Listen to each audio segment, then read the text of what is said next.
Okay. On Monday, February 13th, a Russian Special Forces detachment accidentally stumbled upon an Anunnaki hive while searching for ISIS insurgents in a network of caves near Raqqa. According to the sole survivor of the doomed operation, the enormous Anunnaki aliens initiated a violent confrontation, engaging the Russian soldiers with energy and particle beam weapons. The Russian troops fired back to no avail. Apparently, the Anunnaki had an innate resistance to ballistic weapons. Our Moscow source, a former FSB operative, obtained a partial transcript of the event before the Kremlin issued a gag order and isolated the surviving soldier, Captain Perylyov Garvila Vasilyevich, and I'm sure I am not pronouncing his name correctly, a decorated officer and combat veteran. Vasilyevich's unit, the report indicates, had been operating behind enemy lines on a 4-day-long search and destroy mission. They were tasked with locating a band of ISIS freedom fighters believed to be hiding in an expansive network of caves in northeast Syria. After an exhaustive day of maneuvering through twisting tunnels and stalactite-filled caverns, the Russian unit found its prey. A ragtag group of ISIS spies had been holing up in a cavern 100 feet beneath the surface. The Special Forces soldiers slaughtered their enemy, leaving no survivors. That's when things began getting weird for them, our source said.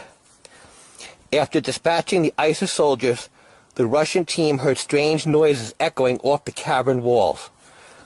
A distinct series of beeps and chirps emanating from a tunnel leading deeper underground. Assuming the sounds to be a primitive form of Morse code, the report continues, Captain Vasilyevich believed that another group of ISIS soldiers might have been lurking at the opposite end of the tunnel. He had ordered his men to assume an offensive posture and begun descending into the depths of the earth. The tunnel, Captain Vasilyevich reported, emptied into a colossal cavern with a 100-meter-high ceiling. Upon entering the cave, they were greeted not by ISIS insurgents, but by a faction of heavily armed humanoid aliens who did not take kindly to the intrusion.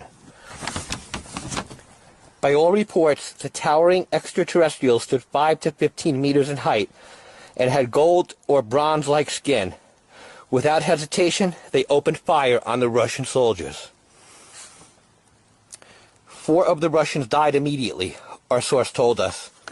The alien weapons produced a golden beam of light that vaporized anything it touched, including, of course, human flesh. The soldiers fought valiantly, but were no match for the Anunnaki's advanced technology. The soldiers' bullets just bounced off their exoskeleton.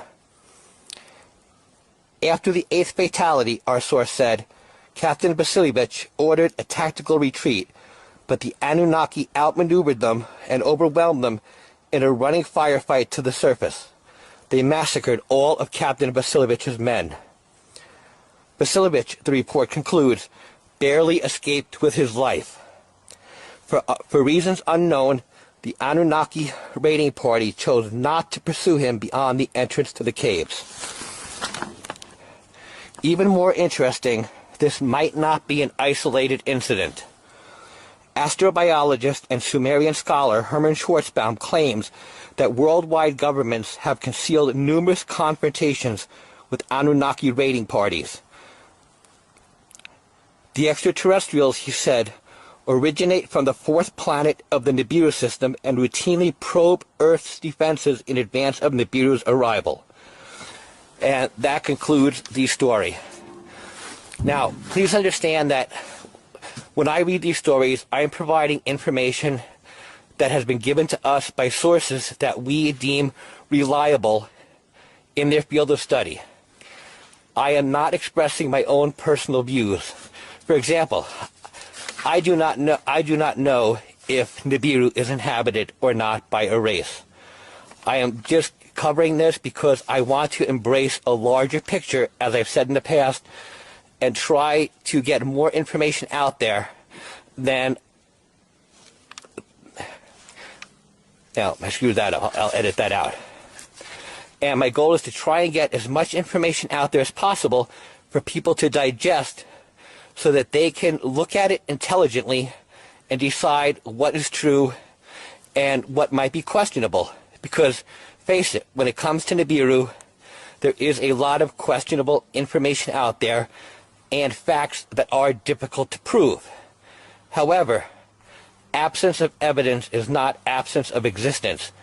So you cannot just say Nibiru does not